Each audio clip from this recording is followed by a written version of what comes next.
तो हम लोग बातचीत का सिलसिला शुरू करें। सबसे पहले SNS 24 न्यूज़ में आप सभी का स्वागत है और हम लोग बातचीत आज करेंगे कि कोल इंडिया जो प्रकृति के विपरीत जा कर के हम लोग काम करते हैं। कोल इंडिया परिवार ऊर्जा देने का काम करता है, लेकिन प्रकृति के विरुद्ध जाके काम करते हैं, तो उसमें कई सारे पाबंदियां भी लगी हुई हैं। DGMS है जो कई तरीके का प्रावधान बनाए हुए है, उसका भी कहीं कहीं पर वायलेशन होता है, जिसके कारण बहुत सारी घटनाएं हुई हैं। सब आप लोगों को जानकारी में भी है। बहुत बड़ी घटना चास नाला सबके सामने है। उसके बाद भी कई उधौरी में भी घटना घटी है। हालिया में इधर बोकारो थर्मल साइड में भी घटना घटी थी। तो इसी सिलसिले में हम बात करेंगे। तो सबसे पहले तो हम ये जानना चाहेंगे, चूँकि राष्ट्रीय कार्यकारिणी अध्यक्ष हैं विजय बाबू, तो आप बताएंगे कि इनमोसा का फुल फॉर्म क्या है और इसका फंक्शन क्या है।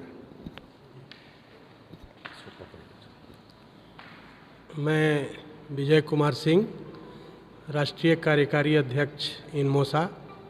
सबसे पहले तो आज बड़ा पावन अवसर है सभी कोल कर्मियों के लिए कि आज कोल इंडिया का स्थापना दिवस है और मैं समस्त कोयला कर्मी को इस शुभ अवसर पर बहुत ही अपना प्यार और स्नेह देता हूं। और मैं बताना चाहता हूं कि इनमोसा का फुल फॉर्म है Indian national mine official and supervisory staff association. INMOSA का गठन 8 अक्टूबर 1956 को हुआ था और कोयला खान अधिनियम, जिसे हम लोग कोल माइंस रेगुलेशन कहते हैं, जो कोयला खानों में उत्खनन करने के लिए जो कानून होता है, वो 1957 में आया था। बाद में रिव्यू हुआ 2017 में, मगर मेरा एसोसिएशन 8 अक्टूबर 1956 से रन कर रहा है। और इसका एक मुख्य कारण था, कि जब देश आज़ाद हुआ तो श्रमिक संगठन भी बने ज़रूरत के हिसाब से, मगर हम लोगों की जो दायित्व है, जैसा कि अभी पत्रकार महोदय आप कह रहे थे, हम लोगों का दायित्व है कि हम लोग DGMS के सर्टिफिकेट पर काम करते हैं और हमारा एम्प्लॉयर कोल इंडिया है और उसी के तहत हम लोग CCL में अभी काम कर रहे हैं। तो हम लोग अगर माइंस में कभी कोई दुर्घटना होती है तो हम लोग दोनों के प्रति जिम्मेवार हैं, जो हमको सर्टिफिकेट दिया और जो हमको एम्प्लॉयमेंट दिया, जो रोजी रोटी दिया, दोनों के लिए हम लोग समान रूप से जिम्मेवार हैं। तो ऐसी स्थिति में माइन में कभी कोई दुर्घटना होती थी तो हम लोग अकेले हो जाते थे। उस समय के लोग जो हमारे पूर्वज थे, जो जीवन बनर्जी साहब इसके संस्थापक हैं, जानकी महतो जी, रामबालक सिंह जी, सरीखे जो बहुत पुराने जो नेता थे, और उन लोगों ने उस चीज़ को महसूस किया कि सभी ट्रेड यूनियन में चूँकि मजदूरों की संख्या ज़्यादा होती थी, तो सभी संगठन के लोग जो है से एक तरफ उन लोगों का ये पक्ष ले करके, और हमारी बात को कोई नहीं करता था कि हमको क्या खान को सुरक्षा देखने के लिए क्या संसाधन मिलना चाहिए, उसका यूटिलाइजेशन कैसे हो, माइनिंग सरदार ओवरमैन का शॉर्टेज है तो उसको पूर्ति करने के लिए क्या करना है। तो इस ज़रूरत को महसूस करके हमारे पूर्वजों ने ये इनमोसा नामक संगठन का स्थापना किया और आज इतने वर्षों से लगातार ये बहुत पूरे माने सिर्फ कोल इंडिया में ही नहीं बल्कि कोयला खनन, चाहे वो सिंगरेनी कोल माइनिंग में हो, चाहे टाटा कोलियरी में हो, सेल में हो, सभी जगह इनमोसा सुचारू ढंग से चलता है पूरे भारतवर्ष में। ये हम लोगों के लिए बहुत बड़ा गर्व का विषय है। और इससे भी गर्व का विषय ये है कि हमारे जो माइनिंग सरदार ओवरमैन हैं, मूल रूप से जो हमारे सदस्य होते हैं, वो लोग 24 घंटा जो पॉलिसी निर्धारित होती है, वो चाहे ट्राइपार्टाइट लेवल पर हो, बाइपार्टाइट लेवल पर हो, कोल इंडिया स्तर पर हो, कंपनी स्तर पर हो, या जिससे भी संबंधित जो पॉलिसी डिसीजन होती है उसके इम्प्लीमेंटेशन पार्ट, कार्य रूप देने की जिम्मेवारी हमारे ऊपर होती है।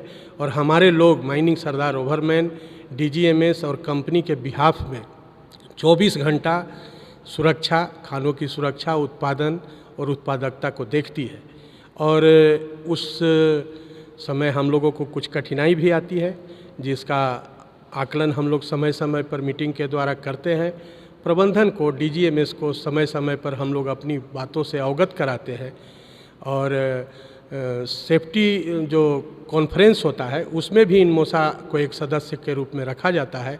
अभी नई दिल्ली में सेफ्टी कॉन्फ्रेंस पिछले साल हुआ था, तो उसमें हमारे प्रतिनिधि गए थे और हम अपनी बातों को वहाँ पर रखा, तो वहाँ से भी पॉलिसी निर्धारित किया जाता है।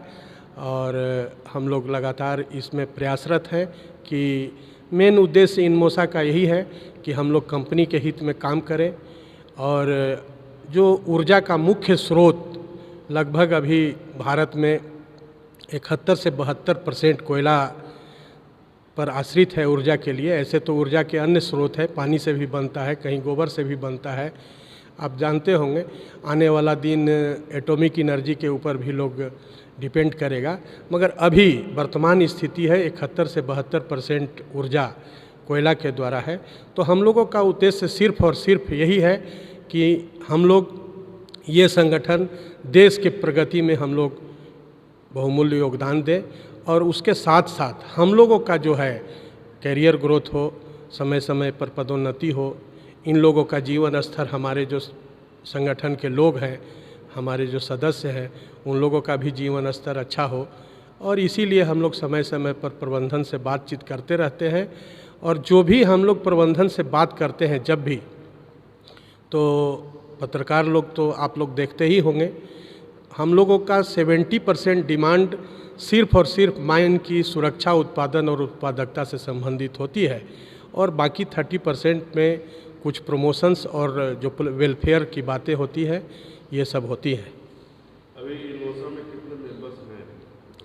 इनमोसा में सीसीएल में करीब 1400 कुछ लगभग है, समथिंग। कुछ रिटायरमेंट होते रहता है, बहाली की प्रक्रिया है, मगर पूरे देश में लगभग आज के डेट में 12,000 से ऊपर लोग हैं जो माइनिंग सरदार होगा। आपने कहा कि प्रबंधन से जब भी हमारी बात होती है तो 70% हम लोग का मुद्दा रहता है सुरक्षा का। तो अब यहाँ ये प्रश्न उठता है कि क्या यह मान के चला जाए कि कोल इंडिया या सीसीएल या बीसीसीएल जहाँ भी कोयले का खनन होता है वहाँ जो अप्रूव रूल है उसका वायलेशन होता है? अगर वायलेशन होता है तभी तो आप लोग प्रबंधन के पास बातचीत करने के वक्त कहते हैं कि हमको सुरक्षित माइंस दिया जाए, सुरक्षा की पुख्ता व्यवस्था दी जाए, चाहे वो जूता का हो, चाहे वो टोपी का हो, चाहे भट्टी का हो, अगर अंडरग्राउंड माइंस है तो, या फिर अगर ओपन कास्ट माइंस है तो वहाँ जितने भी मशीनरीज हैं वो सारा का सारा अपडेट हो, ये मान के चला जाए। जो coal mines regulation, mine act, mine rule का जो गाइडलाइन है और डीजीएमएस के द्वारा जो समय समय पर सर्कुलर के द्वारा जो गाइडलाइन आते रहता है, उससे संबंधित जैसे shortage of statutory person, mining Sardar, ओवरमैन, foreman, electricians, assistant manager, ये संवैधानिक पद पर कार्य करते हैं खानों में। तो इसकी जो कमी होती है उसको हम लोग समय समय पर प्रबंधन को अवगत कराते हैं कि इसमें इतना शॉर्टेज है, इसका फुलफिल किया जाए। असिस्टेंट मैनेजर का भी इतना शॉर्टेज है। और इसके साथ साथ हम लोग director general of mine safety Dhanbad, जो पूरे भारत सरकार का सेफ्टी देखने का जिम्मेवारी रहता है, उनसे भी मीटिंग करते हैं। और जिस जिस कंपनी में जहाँ जहाँ शॉर्टेज की बात होती है उसको हम लोग रखते हैं।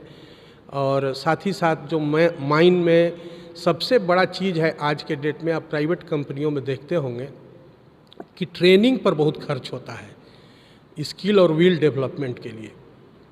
तो हम लोग अपने स्तर से प्रयास करते हैं लोगों को, अपने लोगों को जागरूक करने के लिए। बीच बीच में कार्यक्रम होते रहता है सेमिनार के रूप में या वर्कशॉप के माध्यम से। सीसीएल में भी 4-5 कार्यक्रम हुए हैं। और हम लोग ये डिमांड करते हैं प्रबंधन से भी कि स्किल एंड विल डेवलपमेंट के लिए एक सेमिनार हो, वर्कशॉप हो। अभी सीसीएल में 2-3 कार्यक्रम होने जा रहा है जल्दी में, रजरप्पा और मगध आम्रपाली क्षेत्र में। संभवतः। तो इसके माध्यम से भी हम लोगों को जागरूक करते हैं। साथ ही साथ नई मशीनरी आ रही है, तो इसकी जानकारी भी लोगों को देनी है, उसको सीखना है। नया नया तरह का इक्विपमेंट आ रहा है और उसका रख रखाव पर भी ये सब चीज़, सारा चीज़ हम लोग समय समय पर प्रबंधन से बात करते हैं। वो चाहे ट्राइपरटाइट लेवल का सेफ्टी का मीटिंग हो, बाइपरटाइट लेवल का मुद्दा हो, या पीट सेफ्टी कमेटी में भी जो परियोजना स्तर पर होता है हर माइन में, उसके स्तर से भी हम लोग सुरक्षा की बातों को प्रबंधन से के पास रखते हैं। और हम लोग तो एक फ्रंट लाइन मैनेजमेंट है, तो जो भी होता है सारा चीज़ अगर माइन में उत्पादन हो रहा है तो उसके लिए हम लोग भी उतने ही जिम्मेवार होते हैं। इसलिए समय समय पर हम लोग को हर फोरम पर अपनी बात को रखना ज़रूरी है। सबसे दिक्कत हम लोगों को ये होता है कि सेफ्टी में हर स्तर पर हम लोगों का प्रतिनिधित्व नहीं है। इस बात को हम लोग कोल इंडिया स्तर पर भी उठाते हैं, कंपनी स्तर पर भी उठाते हैं, इसलिए कि सुरक्षा से संबंधित सारा चीज़ हम लोग देखते हैं। तो हम लोग जो अनुभव करते हैं उसको सही फोरम पर अगर हम लोग नहीं बात रखने से हम लोगों को काफ़ी परेशानी होती है। तो इसलिए मैं आपके माध्यम से विशेष करके ये कोल इंडिया प्रबंधन से निवेदन करना चाहता हूँ कि इनमोसा के प्रतिनिधियों को सुरक्षा समिति में जो सेफ्टी बोर्ड है उसमें हर स्तर पर प्रतिनिधित्व सुनिश्चित किया जाए। और इससे न केवल कंपनी का भला होगा, पूरे कोल इंडिया का भला होगा, यहाँ के कामगार सुरक्षित रहेंगे, मशीन की सुरक्षा होगी और उत्पादन और उत्पादकता भी बढ़ेगी। हमारा सवाल ये है कि आज की तारीख में या पिछले कुछ दिनों से कोल इंडिया में जो सुरक्षा की व्यवस्था है वो क्या समुचित है? समुचित सुरक्षा व्यवस्था ये संभव नहीं है। टाइम पर उसका ये कि आकलन किया जाता है क्या क्या किया जाए, ये संभव कभी भी नहीं हुआ है और न कभी होगा। इसलिए कि हम लोग प्रकृति के विपरीत काम करते हैं, आप सभी देखते होंगे। और हम लोग ऐसा जगह पर जाते हैं जहां हमसे पहले कोई नहीं गया, ब्लास्टिंग करते हैं। ब्लास्टिंग करने के बाद जब उसको हम लोग एरिया को सेफ घोषित करते हैं तभी वहाँ ऑपरेशन शुरू होता है। तो कहीं ना कहीं कुछ ना कुछ कमी होती है, उसका आकलन हम लोग करते हैं प्रबंधन के साथ बैठ के, मीटिंग्स में बैठ कर के, और उसको हम लोग पूरा करने का प्रयास करते हैं। और इसका बहुत ही अच्छा फल मिल रहा है कि एक्सीडेंट रेट आप देखिएगा पिछले कई सालों से, तो उसमें काफ़ी गिरावट लगातार होते जा रही है। एक्सीडेंट रेट जो हो रहा है, लोग जागरूक हो रहे हैं और उसमें हम लोगों का भी ये है कंट्रीब्यूशन है, वर्कर भी जागरूक हो रहे हैं और अधिकारियों का भी कंट्रीब्यूशन है। पूरे कोल इंडिया स्तर पर आप बताइए कि अभी एक्सीडेंट जो हो रहा है पिछले कई दिनों से कई जगहों पे हुआ है, आपके साथी मतलब कामगारों की मौत हुई है, तो इसके लिए जिम्मेवार कौन होगा? इसके लिए अभी आप देखते होंगे कि एक मतलब कारण जो भी हो, आउटसोर्सिंग का बहुत ज़्यादा पैटर्न चल गया है और आउटसोर्सिंग में बहुत सारी माइनों को दे दिया गया है। और आउटसोर्सिंग में मजदूर जो होते हैं वो पूरी तरह से ट्रेंड नहीं होते हैं, आपकी बात को सुनते नहीं हैं, और कहीं ना कहीं जो माइन एक्ट, माइन रूल जो बनाया गया है उसको वायोलेट करने के कारण ही उसका रेट कहीं ज़्यादा हो जाता है। कुल मिलाकर के ये मान के चला जाए कि आउटसोर्सिंग के कारण माइंस में घटनाएं घट रही हैं ऐसा? आउटसोर्सिंग माइनों में दुर्घटना का मेन कारण यही है कि जो वहाँ के मजदूर होते हैं आउटसोर्सिंग के, वो पूरी तरह से ट्रेंड नहीं होते हैं, उनका थोड़ा वर्किंग आवर भी ज़्यादा होता है और इसके कारण इसका एक्सीडेंट रेट कुछ ज़्यादा होता है। तो इसका हम लोग, ऐसा नहीं है कि समाधान नहीं है, इसका सॉल्यूशन भी है और हम लोग प्रबंधन से बात किए हैं। अभी पिछले साल हम लोगों की बैठक निदेशक तकनीकी के साथ थी, उसमें विस्तार से इस पर चर्चा की गई है और हर स्तर पर इसका समाधान निकालने का प्रयास किया जा रहा है। नहीं, हमारा ये सवाल था कि क्या मतलब एक्सीडेंट का जो सिलसिला है, एक्सीडेंट रेट जो थोड़ा बहुत भी है, कि आपने बताया कि हम अपने कंपनी के लोगों को काफ़ी ट्रेन कर रहे हैं और ट्रेन करने के कारण लोग जागरूक हुए हैं तो एक्सीडेंट रेट घटा है, ये हम लोग भी मानते हैं। लेकिन जहाँ भी खदानों में घटनाएं घट रही है उसको क्या मतलब ये मान के चला जाए कि आउटसोर्सिंग के जो मजदूर हैं, क्योंकि वो जागरूक नहीं है, उतने पढ़े लिखे नहीं है। एक कारण वो भी है, एक कारण वो भी है, मगर 100% किसी को जिम्मेवार नहीं ठहराया जा सकता है, क्योंकि हम लोग नेचर के विपरीत काम करते हैं और एक्ट ऑफ गॉड जो प्रकृति का जो बनाया हुआ चीज़ है उसको कहीं ना कहीं छेड़छाड़ करते हैं। तो ये कभी कभी होती है और ये कोई व्यक्ति विशेष या किसी आदमी को सिर्फ जिम्मेवारी ठहरा देने से इसका समाधान नहीं होगा। कई बार ऐसा हुआ ये है कि कई बार ऐसा हुआ है कि घटनाएं घटी है, जी जी लेकिन संबंधित माइंस का या फिर संबंधित प्रोजेक्ट के कुछ एक लोगों को टारगेट करके कंपनी उस पर कार्रवाई कर देती है। एक उदाहरण आपने देखा भी होगा। है, मगर उसमें भी अभी चेंज आ रहा है, उसमें भी अभी चेंज आ रहा है।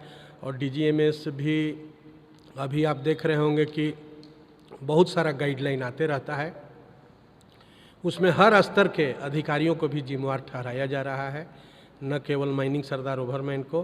कोई भी दुर्घटना होती है तो बड़ी बड़ी जो दुर्घटनाएं होती है उसमें कोर्ट ऑफ इंक्वायरी होता है और कोर्ट ऑफ इंक्वायरी में हर स्तर के अधिकारी को भी इसके लिए जिम्मेवार ठहराया जाता है। ऐसी बात नहीं है कि सिर्फ निचले स्तर को ही ठहराया जाता है। जैसे हाल मैंने यहाँ भी एक घटना घटी थी मकबूली दोरी खास में, जिसमें मैनेजर तक के लोग की जान चली गई थी।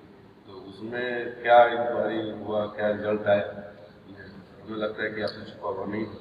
तो ऐसी स्थिति में मतलब क्या ये मान के चला जाए कि डीजीएमएस के जो अधिकारी हैं, जो जहाँ माइंस में सेक्शन 22 लगा देकर चले जाते हैं और बीच बीच में आकर के फिर वापस चले जाते हैं। आज भी देखा जाता है कि कितना माइंस ऐसा है जो हाई वाल में काम चल रहा है। ये किसी स्थिति भी नहीं है।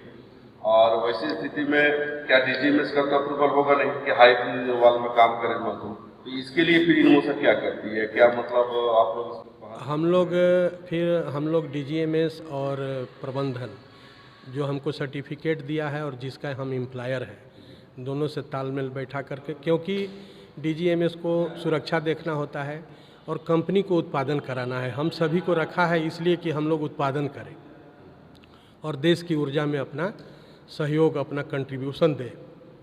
तो उत्पादन का एक लक्ष्य होता है, उस टारगेट को भी पूरा हम ही लोग को करना है। तो कहीं ना कहीं उसमें ताल में एडजस्टमेंट करना पड़ता है। ऐसी बात नहीं है कि डीजीएमएस का जो कानून बनाया हुआ है उसको कोई वायलेट कर देगा। अगर सेक्शन 22 लगा हुआ है तो उस एरिया में काम नहीं होता है जब तक कि उस सेक्शन 22 हटाता नहीं है। उससे परमिशन देता है, आके इंस्पेक्शन होता है, परमिशन होता है, उसके बाद ही काम शुरू किया जाता है। और इसमें अभी हर स्तर पर बहुत जागरूकता बढ़ रही है और कुछ करने की आवश्यकता है। सब सामूहिक प्रयास से ही संभव है कि शून्य दुर्घटना, जो जीरो एक्सीडेंट पोटेंशियल जिसकी बात आप कह रहे हैं, हम लोग भी यही चाहते हैं कि हमारे लोग सुरक्षित रहें, यहाँ के कामगार सुरक्षित रहें, मशीन सुरक्षित रहे और हमारा कंपनी तरक्की करे। मजदूर संगठन कई कैसे हैं जिनका आरोप सीधा रहता है कि इसमें डीजीएमएस के अधिकारी आते हैं और इस तरह से वापस चले जाते हैं। मजदूर संगठनों की टिप्पणी पर मैं कोई कमेंट नहीं करना चाहता हूँ। उनका अपना जो व्यू होगा वो अपना बात को रखते हैं।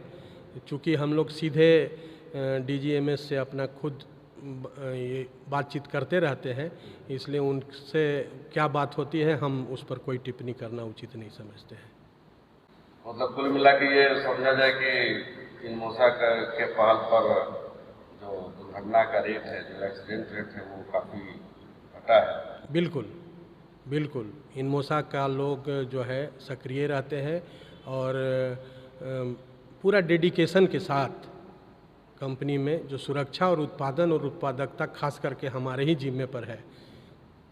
तो बिल्कुल उसमें एक्सीडेंट रेट जो कम हुआ है उसमें इनमोसा का भी साथ है, अधिकारियों का भी है और डीजीएमएस का गाइडलाइन हम लोग हमेशा समय समय पर लेते रहते हैं। धन्यवाद। आप अपना पहले नाम। मेरा नाम दिनेश प्रताप मौर्य है। मैं बोकारो एंड करगिली क्षेत्र का क्षेत्रीय अध्यक्ष हूँ इनमोसा का, और मैं एज ए सीनियर ओवरमैन के पद पर कार्यरत हूँ खास महल प्रोजेक्ट में, AKKOCP के नाम से अभी जाना जाता है। तो वहाँ पे क्या सेफ्टी रूल का वायलेशन होता है? ऐसा वहाँ के मजदूर कहते हैं। हम देखिए, एक्चुअली हमारे कंपनी में या जो भी है, हम लोग प्राकृतिक के विरुद्ध काम करते हैं। सबसे बड़ी दिक्कत, हम जब उत्पादन करते हैं तो हम लोग को एक क्षेत्र दिया जाता है, एक क्षेत्र दिया जाता है, उसके अंदर हमको काम करना है। लेकिन सबसे बड़ी इस CCL कंपनी में हम लोग की सबसे बड़ी समस्या है विस्थापन समस्या। तो हम विस्थापन के चलते जो है हम लोग जो है प्रोडक्शन उतना नहीं कर पाते हैं, और वो कंपनी की जो पॉलिसी है उस हिसाब से उसका जो है विस्थापन नहीं हो पा रहा है। हम उसको दूसरी जगह शिफ्ट नहीं कर पा रहे हैं, उसमें बहुत सारी परेशानियां आ रही हैं। बीच में हम रोकेंगे, अभी शांतर हो रहा है। हाँ बात कर रहे हैं इनमोसा की, बात कर रहे हैं नियम कानून की। हाँ, इसमें विस्थापन की समस्या प्रबंधन का है, वो हमारे ख्याल से आपका नहीं होना चाहिए। हाँ आप Actually- बताइए कि आपके एरिया में हाँ, जो कोयले का उत्पादन हो रहा है, चाहे ओपन कास्ट माइंस हो, अंडरग्राउंड तो आपके यहाँ नहीं है। तो ओपन कास्ट माइंस में हाई वाल में कई जगह काम हो रहा है, तो इस पर क्या मतलब आपके तरफ से कुछ प्रबंधन हो जाता है या फिर उसी में काम कंटिन्यूस होता रहता है? नहीं, उसमें भी हम लोग सुरक्षा देखते हैं कि सुरक्षा के हिसाब से ही हम लोग उत्पादन करते हैं। ऐसा नहीं कि हाईवाल बना के रखते हैं। हमारे क्या है कि हमारे देश को कोयले की बहुत आवश्यकता है। हम अभी कोयले की आवश्यकता है, इसका ये मतलब थोड़ी कि हम अपनी जान दे दें। नहीं, हम जान देने की बात नहीं कर रहे हैं, लेकिन हम अभी जो ऊर्जा की जितनी रिक्वायरमेंट हमारे देश को है और उतना हम अपना उत्पादन नहीं कर पा रहे हैं, इसलिए हम लोग जो है उस उत्पादन में लगे हुए हैं। और उत्पादन में लगे हुए हैं, सबसे बड़ी विस्थापन के समस्या के चलते हम लोग क्या करते हैं कि उसको जो है फ्री एरिया नहीं दे पाते हैं, जिसके चलते कुछ कहीं कहीं पे जो है हमारे जो बेंच हैं वो फॉर्मेशन नहीं हो पाता है, जिसके चलते दिक्कतें आती हैं। फिर बीच में फिर हमारे खान महानिरीक्षक आते हैं, देखते हैं, अगर वो काम गलत हो रहा है तो उस पर सेक्शन 22 लगाते हैं, और जब बेंचिंग होती है तब फिर उत्पादन किया जाता है। मशीनरी जितने हैं सब आपके यहाँ वेल मेंटेन है? मशीनरी हमारे यहाँ कुछ मशीनें ऐसी हैं जो मतलब जिनका जो टेन्योर पूरा हो चुका है, सर्वे ऑफ हो चुकी हैं, उसके बावजूद भी इस्तेमाल किया जा रहा है। वो कंपनी की पॉलिसी है, उसके विषय में हम ज़्यादा उसके विषय में हमको जानकारी नहीं है, इसलिए हम उसमें नहीं कह सकते हैं। करना चाहिए। हम लोग अप्रोच करते हैं। मान लीजिए कुछ काम कर रहे हैं, उसमें कोई घटना घट गई तो प्रबंधन सीधा बोलेगा कि भाई हम तो उसमें इन्वॉल्व नहीं है। हम लोग प्रबंधन को बोल देते हैं, बता देते हैं कि भाई इसका ड्यूरेशन इतना हो चुका है, आप इस मशीन को बंद करिए। लेकिन कहीं कहीं नहीं, मैनेजमेंट का भी कहीं से प्रेशर है या कंपनी, क्योंकि मशीनें लेना कंपनी की पॉलिसी होती है, और कंपनी ऊपर से जब पॉलिसी बनती है, खरीदारी होती है, तब वो मशीनें आती हैं। तो जब तक वो मशीनें ना आए तब तक सोचा जाता है कि इसी से ही कुछ बना के आगे हम लोग उत्पादन करते रहें। मैं Pawan Kumar Singh, senior overman SDOCM में कार्य करता हूँ और ढोड़ी का इनमोसा एरिया सेक्रेटरी।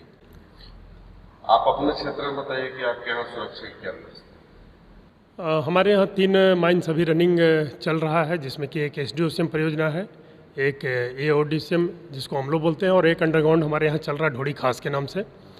और जैसा कि हमारे बैंड के एरिया सेक्रेटरी साहब बोल रहे थे कि कुछ जो परेशानियाँ हाईवाल के जो आपने चर्चा किए, वो सिर्फ विस्थापन नीति जो कंपनी का चल रहा है, जो ज़मीन की कमी है उसके चलते कहीं कहीं पे कुछ जगहों पे हाईवाल नेचुरली हो जाता है, जैसे कि हम लोग में कुछ परेशानी थी विस्थापित को लेकर, विस्थापन नीति को लेकर के।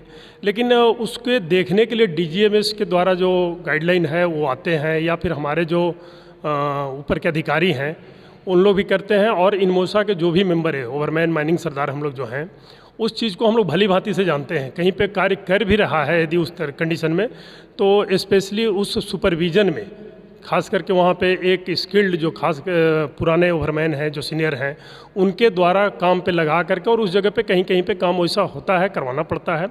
कुछ जगह पे एकदम 100% रूल रेगुलेशन के अनुसार हमें नहीं लगता है कि माइंस कहीं पे भी चल सकता है जैसा कि नियम है, लेकिन कोशिश उसमें पूरा रहता है, सभी का रहता है। उसमें कहीं ऐसा नहीं है कि इनमोसा के ही लोग के रहता है, ऊपर के अधिकारी का भी रहता है, और साथ हमारे GM साहब का भी आदेश रहता है कि भाई शून्य दुर्घटना की तरफ से सबका आदेश है कि नहीं होना चाहिए। फिर भी जैसा कि हमारे राष्ट्रीय अध्यक्ष ने बोला कि हम लोग विपरीत परिस्थिति में कार्य करते हैं, तो उस कंडीशन में कभी कहीं कुछ हो जाता है, दुर्घटना होती है, लेकिन फिर भी कोई भी आदमी नहीं चाहेगा कि दुर्घटना हो, और कोशिश सभी का रहता है कि सुरक्षित काम, और हमारा जिम्मेवारी भी वही है कि उत्पादन के साथ साथ पहले सुरक्षा तब उत्पादन।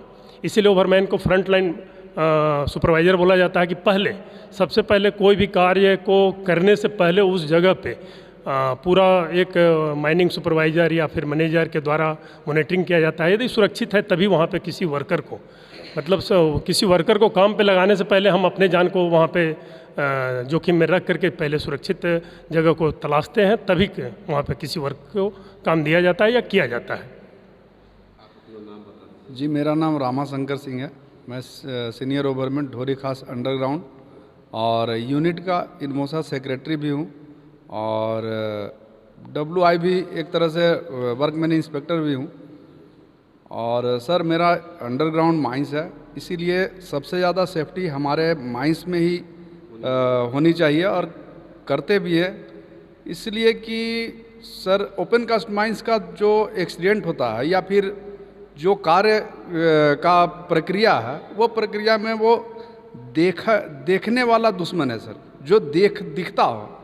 और मेरे यहाँ जो सुरक्षा का दृष्टि से वो बिना देखने वाला दुश्मन मेरे साथ में रहता है एनी टाइम। 24 घंटा हम लोग शिफ्ट चलते रहता है, और उस अनदेखा दुश्मन से हम लोग हमेशा लड़ते हैं।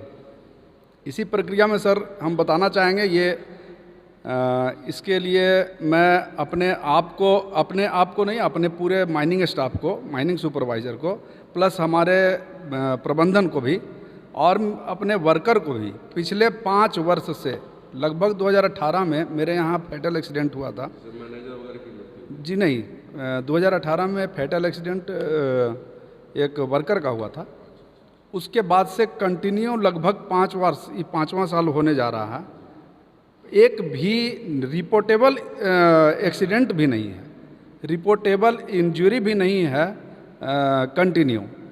तो इसका श्रेय हम अपने सभी माइनिंग स्टाफ को और हमारा जो प्रबंधन है, जो मैनेजमेंट है, उनको भी देना चाहते हैं। चूँकि बिना कोलैबोरेशन से, बिना सपोर्ट के, बिना सहायता से, और वर्कर्स को भी, जो हमारे साथ वर्कर भी हैं, उनको भी देना चाहते हैं। और इस बीच में हम लोग बहुत सारा जागरूकता अभियान चलाते रहते हैं, वर्कर को समझाते रहते हैं। हमारे जितने भी फ्रंट लाइन सुपरवाइज़र हैं, वो भी वर्कर से बात कर के मैनेजमेंट से बात करते रहते हैं, और उसको मैक्सिमम सुरक्षा, मैक्सिमम सेफ्टी देने का कोशिश करते हैं। इसी मिला कि ये मान के चला जाए कि आप अंडरग्राउंड में फैटल एक्सीडेंट होने के बाद से जितना भी अप्रूव्ड रूल है DGMS का, तमाम नियमों का पालन कर रहे हैं या हो रहा है उसमें? जी, इस पर मेरा पर्सनल ओपिनियन है, मेरा पर्सनल राय है इस पर। ये 100% कभी इम्प्लीमेंट नहीं हो सकता है सेफ्टी से, चूँकि बहुत सारा कारण है, बहुत सारा होता है, वो डिटेल में जाने पर बहुत ये लगेगा, टाइम लगेगा सर। लेकिन मैक्सिमम, मेरा कहने मतलब कि जितना हो सकता है वो हम लोग कवर करने का कोशिश करते हैं। ये हम ही लोग नहीं, हमारे साथ में मैनेजमेंट भी जो मेरा है, वो भी हमारे साथ में मिल करके और उस चीज़ को पूरा करने का कोशिश करते हैं। और दूसरी चीज़ की जो भी उससे रिलेटेड, मतलब सुरक्षा से रिलेटेड जो काम होता है, वो हम लोग खुद, जितना मैनेजमेंट फ्रंट लाइन सुपरवाइज़र है, वो खुद अपने से देख रेख में और करके और सुरक्षित काम करते हैं। एक चीज़ का और मैं अपने मैनेजमेंट से या अपने पूरे वर्कर और स्टाफ से, फ्रंट लाइन सुपरवाइज़र को के तरफ से आपको बताना चाहते हैं कि मेरे माइंस में कभी भी 1000 टन का रिकॉर्ड कभी नहीं हुआ था। ये पिछले साल प्रोडक्शन मंथ के टाइम में, जो लगभग मार्च एंड में हुआ था, वो ये पूरा दोनों माइंस मिला करके, 2 माइंस है मेरे में यहाँ, वो दोनों माइंस मिला करके 1000 टन किए थे, जो ये मतलब मैक्सिमम मैक्सिमम प्रोडक्शन है विथ सेफ्टी। है कि आप जो है अपने यहाँ सेफ्टी का पूरा ख्याल रखते हुए कोयले को, जी, विथ सेफ्टी हम लोगों ने 1000 टन का लक्ष्य शायद हम लोगों को मिला था, प्रबंधन की तरफ से मिला हुआ था, और उसको हम लोग पूरा करने का पूरा कोशिश किए और हम लोग सफल भी हुए। और यही सब है और कोशिश करते हैं, कोशिश रहे। और प्रबंधन से भी हम लोग हमेशा बात करते हैं, या फिर जिस चीज़ का कमी होता है उस चीज़ का हम लोग डिमांड भी करते हैं, और प्रबंधन के साथ में बैठ करके मीटिंग वूटिंग कर करके भी उस चीज़ को हम लोग पूरा करने का कोशिश करवाते हैं। बतौर राष्ट्रीय अध्यक्ष आप ये बताएं, चूँकि बातचीत के सिलसिले में एक मामला सामने आया है कि विस्थापन के कारण कई तरह की परेशानियां होती हैं, तो क्या विस्थापन समस्या इनमोसा का है या फिर प्रबंधन का? विस्थापन समस्या में देखिए, प्रबंधन का तो है और हम लोग प्रबंधन का पार्ट भी है, इसलिए हम अपने आप को प्रबंधन से अलग नहीं मानते हैं। इसमें राज्य सरकार का भी इन्वॉल्वमेंट होता है, तो जिसके कारण से कहीं कहीं थोड़ी परेशानी होती है, चूँकि दो गवर्नमेंट से, जो कोयला मंत्रालय है और फिर जो जिस राज्य में खनन का कार्य होता है, हर स्टेट की आरआर पॉलिसी अलग अलग होती है, वो आपसे बेहतर कोई नहीं जानता है। तो उस सब से आरआर पॉलिसी के तहत तालमेल बैठा करके विस्थापितों को जो डिमांड है, उनकी नौकरी चाहे मुआवजा, उसको ये करने के लिए। और हमारा तो खास करके जो देखना है, हम देख रहे हैं कि हमारा जो प्रबंधन है लगातार निरंतर प्रयास कर रहा है। ये सब बेरमो कोयलांचल में खास करके इधर हम देखते हैं, मगध, आम्रपाली, ये बरका सयाल एरिया, सब जगह हम जाते रहते हैं। तो जो सीसीएल प्रबंधन है, ये विस्थापितों के साथ जन संवाद लगातार करके उन लोगों का जो प्रॉब्लम है, उनका जो समस्याएं हैं, उनका समाधान करके और प्रयासरत है लगातार, और उसका फ़ायदा भी मिल रहा है हम लोगों को। हमारा सवाल सीधा सा है कि विस्थापन समस्या से इनमोसा के लोगों को क्या अंतर होता है? क्या मैंने नियम कानून में वो लोग बाधक बनते हैं? सवाल सीधा सा है। देखिए, अगर आपको काम करने के लिए पर्याप्त जगह नहीं मिलेगी तो कहीं ना कहीं आपको काम करने में असुविधा होगी। एक चीज़ सीधा, अगर आपको ये फुटबॉल खेलना है तो उसके लिए ग्राउंड का ज़रूरत है। आप एक घर में तो फुटबॉल नहीं खेल सकते हैं, तो इसलिए उसके लिए चाहिए जो नियम कानून डीजीएमएस का है, और उसको पालन करना है तो बेंचिंग करना है। प्रॉपर बेंचिंग करने के लिए जगह चाहिए, और जगह चाहिए तो उसके लिए विस्थापितों का जो हक है उसको पूर्ति करना होगा। और हमारा प्रबंधन निरंतर प्रयासरत है। अभी देखे होंगे आप, बगल में कारो विस्थापन की समस्या हल की गई, वो माइन चालू होने की स्थिति में है।